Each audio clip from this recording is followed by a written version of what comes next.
Շնորհակալություն, պարոն Աղաջանյան, իրապես շնորհակալ եմ, որ դուք ձեր մի ամբողջ ելույթ նվիրեցիք մեր խմբակցության կողմից արված հարցերի եւ հայտարարությունների մասին։ Հուսով եմ հաջորդ անգամ նմանատիպ ելույթ էլի կունենանք։ Հիմա ի գործ։ Սիրելի հայրենակիցներ, հարգելի գործընկերներ, Ազգային ժողովի նախագահի պաշտոնը պարզապես վարչական կամ կազմակերպչական պաշտոն չէ։ Այն պետության սահմանության մշակութային հայելին է։ Խորհրդային նախագահը պատմության ընթացքում միշտ եղել է պետականության խորհրդանիշներից մեկը։ Հայաստանի Հանրապետության սահմանության համաձայն ազգային ժողովը ժողովրդի ներկայացական մարմին է։ Իրականացնում է օրենսդիր իշխանությունը եւ վերահսկողություն իրականացնում գործադիր իշխանության նկատմամբ։ Իսկ ազգային ժողովի կանոնակարգ սահմանադրական օրենքի համաձայն ազգային ժողովի նախագահը ներկայացնում է ազգային ժողովը եւ ապահովում նրա բնականոն գործունեությունը։ Իսկ ով կարող է լինել Հայաստանի Հանրապետության ազգային ժողովի նախագահ։ Մի կողմ թողնելով իրավական հատվածը, անցնենք բարոյական կողմին։ Ազգային ժողովի նախագահի պաշտոնը պահանջում է ոչ միայն քաղաքական փորձ, այլև պետական մտածողություն, ազնվություն, արժանապատվություն, հավասարակշռվածություն, զսպվածություն, անաչառություն եւ բազմաթիվ այլ կարևոր հատկանիշներ։ Այսօր քաղաքացիական պայմանագիր կուսակցության կողմից առաջադրված տեխնացուն պարոն Ռուբեն Ռուբինյանն է։ Կարծում եմ ԿՊ-ում մարդ չկա, որ չճանաչի պարոն Ռուբինյանին։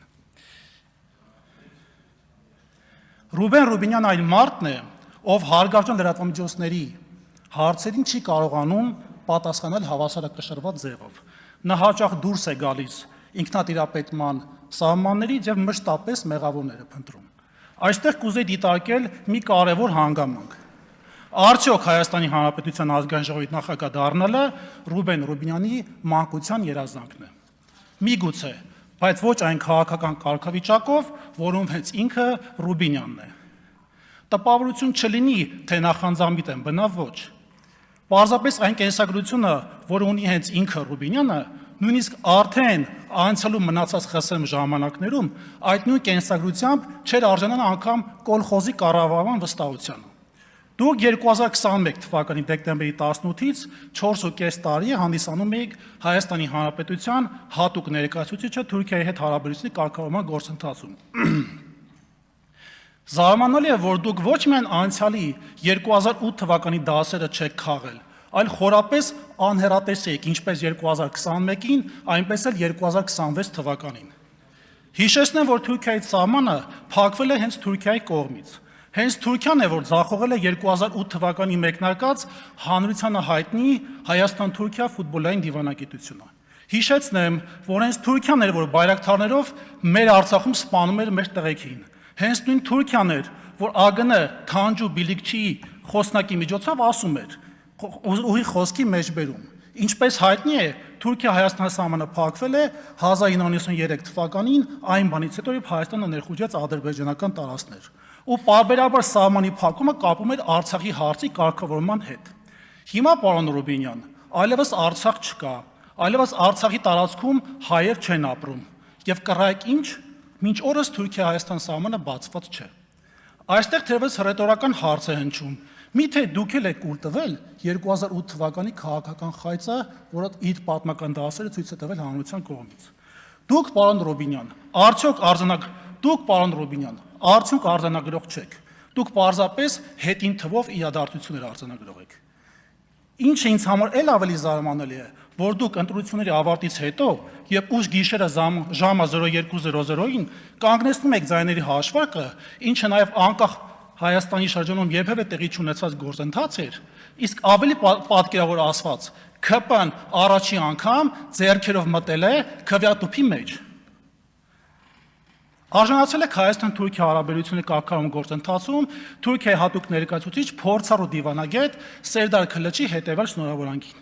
Վերջին 4 տարիների ընթացքում մենք ստեղծել ենք արդյունավետ աշխատանքային մշակույթ եւ անկեղծ բարեկամություն, մեջբերման ավարտ։ Պետականաշինությունը, այո, սկսվում է նաև հենց ազգային ժողովի նախագահի ընտրություններից, բայց ես պարզապես չեմ կարող ընտրել մի մարդու, ով չունի պատասխանատվության զգացում եւ չունի ձգտում աշխատելու հանուն Հայաստանի բարեկեցության։ Եվ վերջում ուզում եմ դիմել ոչ միայն Ռուբեն Ռուբինյանին, այլ նաև իշխող մեծամասնությանը։ Պետական պաշտոնները պարգևներ չեն, պարոն Ռուբինյան, դրանք պատասխանատվություն են ժողովրդի առաջ։ Այսօր մենք որոշում ենք ոչ միայն մեկ մարդու ճակատագիրը, մենք որոշում ենք, թե ինչ չափանիշներ ենք սահմանում Հայաստանի Հանրապետության համար։ Ես հավատացած եմ, որ Հայաստանի Հանրապետությունն արժանի է ազգային ժողովի այնպիսի նախագահի, որի անունն վստահություն է ներշնչում, իր խոսքը միավորում է եւ ունի, որի անունը վստահություն է ներշնչում, եւ որի գործնեության մասին խոսելիս առաջին հերթին հիշում եմ պետական արդյունքները։ Իսկ այդ տեխնացուն հաստատ, պարոն Ռուբինյան, դուք չեք։ Դուք ձեր դեմ ամենաուժեղ վկան եք, իսկ ավելի ճիշտ հակահերոսն եք։ Ռուբեն Ռուբինյանը այդ նույն քաղաքացիական պայմանագիրն է, որ այս ամբողջ կոկորտը ճղելով ասում էր. պետք է նշաձողը իջեցնել, որպեսզի հայերը կարողանան մնալ Ղարաբաղում։ Ես դեմ եմ այս տեխնացությանը, որովհետև այն հերթական նշաձողի իջեցումն է։ Շնորհակալություն։